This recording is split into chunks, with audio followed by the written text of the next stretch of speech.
Revolution. Mr. Subbu, and Randhir, I'm going to come to you here because of late, two-wheeler EVs have gotten a lot of bad press because of the safety concerns, batteries catching fire, so on and so forth.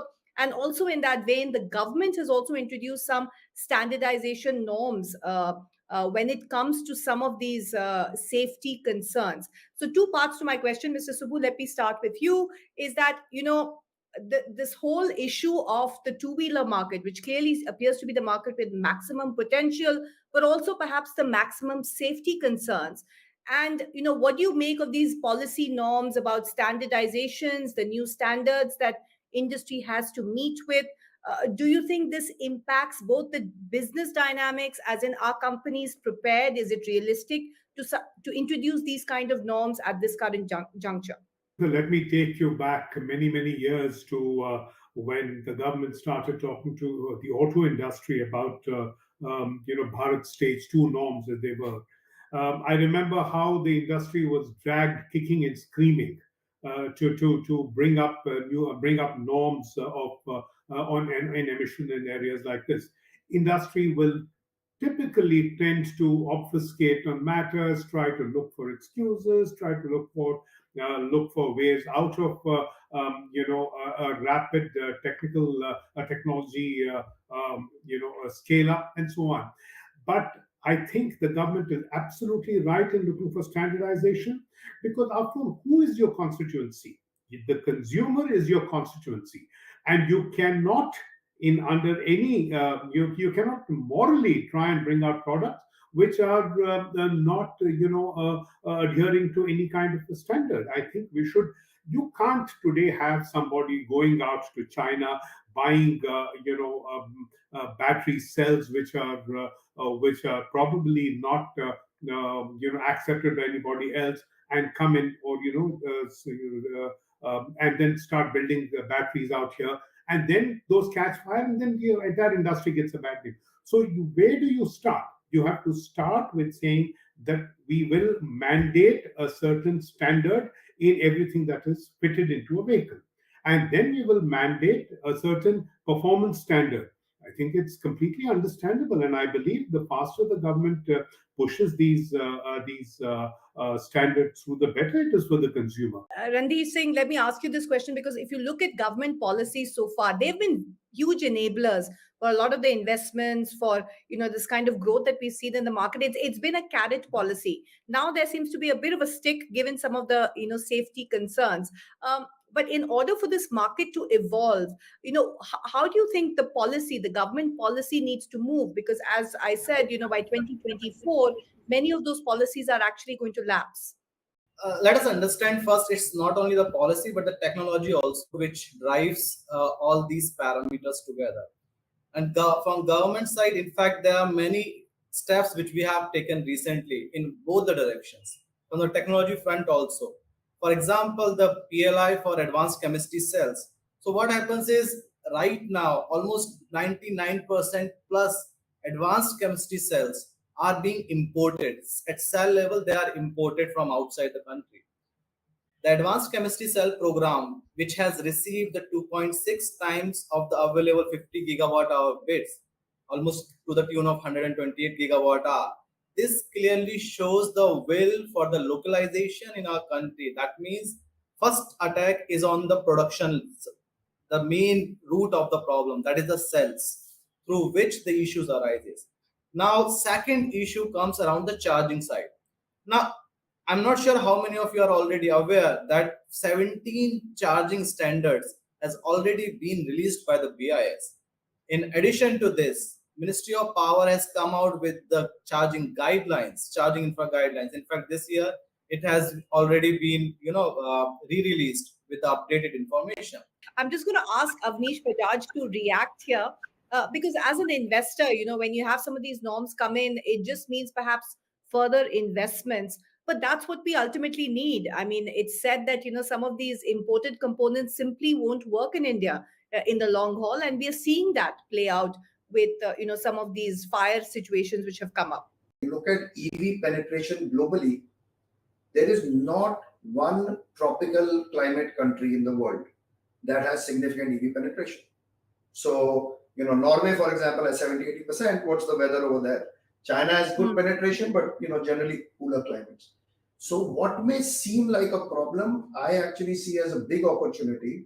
And to Mr. Randi's point, if you're looking at cell chemistry, if you're looking at battery management systems, if you're looking at each of manufacturing, obviously, of the cells from a tropical country, if the next wave of growth we know in the context of global warming has to be a lot of the countries that have low penetration need to increase their penetration. Well, guess which country can emerge as a global supplier for all that? It's India. So to me, a consumer doesn't care what the chemistry is, what the reason is. Absolutely, the safety has to be paramount. Anil Kumar, as a consultant who's been analyzing this space, the fact of the matter is everyone recognizes investments need to be made in India because we have a completely different climate that makes issues like battery fires. We are much more prone to that. Yet we see perhaps more imports than any sort of manufacturing facilities being set up, barring a few. So, how do you address some of the points that have been just shared right now? I think we are at a journey, at the beginning of the journey, and the amount of the traction which the two-wheelers, four-wheelers, and EV in general have seen in India is at a very, very initial stages right now. The good part is, as I think Avnish was talking about, the adoption has actually taken quite a bit of a growth in last couple of years. And as we see, there is a significant set of vehicles which are being sold in Indian market.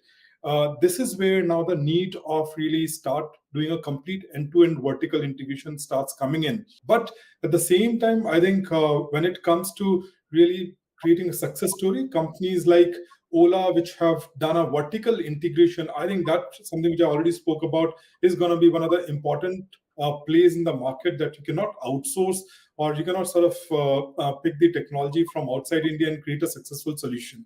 Mr. Subbu, you have been predicting many changes for the industry, including for the, for the ICE market as well, the ICE market as well. What's your prediction now going forward? I believe that what this country will see is a very, very rapid growth in electric, in the acceptance of EV technologies. I believe you will see the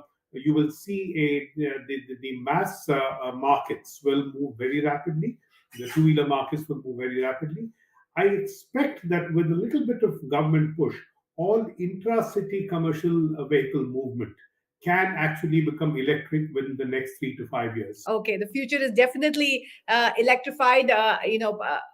Anil Kumar, how do you see the future? Two-wheelers are bound to be anywhere between 70% to 100% in next 8 to 9 years go electric. And then followed by a more centralized approach, which is the government-owned buses and large fleets, which could be sort of moved to electric much more easily. And then probably the third wave is about four-wheelers, which is a bit more trickier, relatively more trickier to solve for. But there as well, we're expecting at least about 20 to 30% of the vehicles start getting into electric mode by next 8 years or so. Right. Avnish Bajaj, your view of what the future looks like? So my net prediction, Bill Gates has said this before, that as technologists, we tend to overestimate what will happen in the near term and underestimate what will happen in the long term. And I am there in terms of the EV ecosystem and the EV story for India. I don't know what will happen in 2025, but my view is 2030 will exceed all of our optimistic projections. Final word goes to you, Randeep Singh from Niti Aayog. Everyone's talking about 2030. What's going to happen in 2025? What's your prediction? What do you think are going to be the key focus areas? Definitely, future is going to be electrified, as somebody said already. And there are three key areas, and I must say these are, to my mind, these are the three areas wherein we will see a lot of focus and innovation. One is from the business model side. We will see a different battery as a service business models. We will see auxiliary resource management such as BMS, connectors, software responsiveness. Second important part is robust recycling and the reuse setup.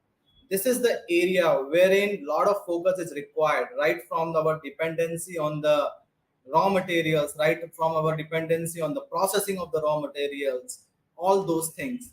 And the third part, in fact, this is the area wherein the world's biggest companies are right now striving to get hold on is the right skill and the capacity.